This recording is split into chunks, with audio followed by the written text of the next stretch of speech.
Hello friends, welcome back to my new video. In this video, I'm going to teach you our today's 5 most important easy breezy vocabulary words. So friends, without any delay, let's get started. Our first word is acceptable. Acceptable means accept करने योग्य यानी कि जिसको स्वीकार किया जा सके. Sentence करते हैं. Is it acceptable if we meet at 3 p.m. instead of 2 p.m. यानी कि क्या ये एक्सेप्टेबल है कि हम 2 बजे मिलने की बजाय अगर 3 बजे यानी कि 1 घंटा लेट मिले तो क्या ये स्वीकार योग्य है कि हम 1 घंटा बाद मिले, 2 की बजाय 3 बजे मिले.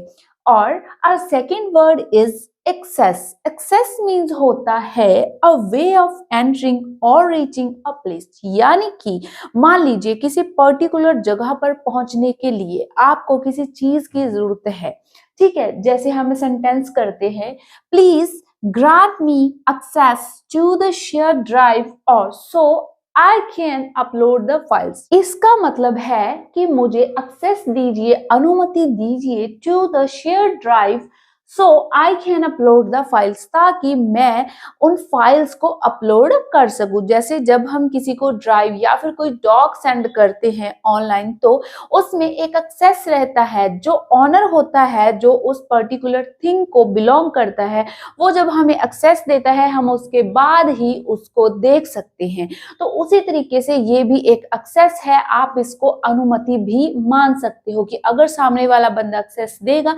तभी हम उस पार्टिकुलर डॉक्यूमेंट को देख सकेंगे और पढ़ सकेंगे. Our third word is accession. It's accession. What it means? It means the act or process by which someone rises to a position of honor or power. यानी कि जब कोई बंदा 1 या फिर 2 कदम सफलता में आगे बढ़ जाता है. मान लीजिए कोई पर्सन एक टीचर था और कुछ समय बाद वो प्रिंसिपल बन गया. तो प्रिंसिपल बनना टीचर से उसके लिए क्या था? एक्सेशन था. यानी कि एक स्टेप से दूसरी स्टेप की सफलता की ओर बढ़ना. The company celebrated the accession of a new CEO with party. यानी कि कंपनी ने सेलिब्रेट करा. क्या सेलिब्रेट करा? The accession of a new CEO.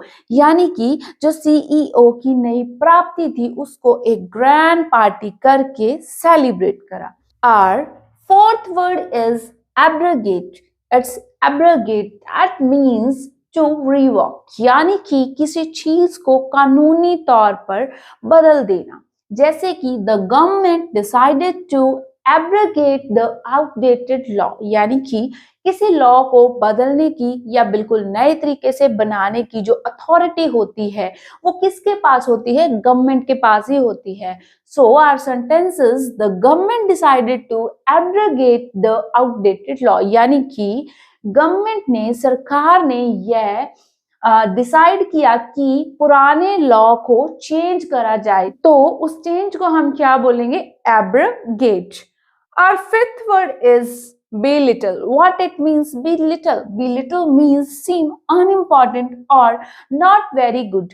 अगर आप इसको सिंगल वर्ड में यूज करोगे तो मुझे नहीं लगता सिंगल वर्ड में इसका कोई बहुत अच्छा सेंस बनेगा. With the help of sentence, it will make sense.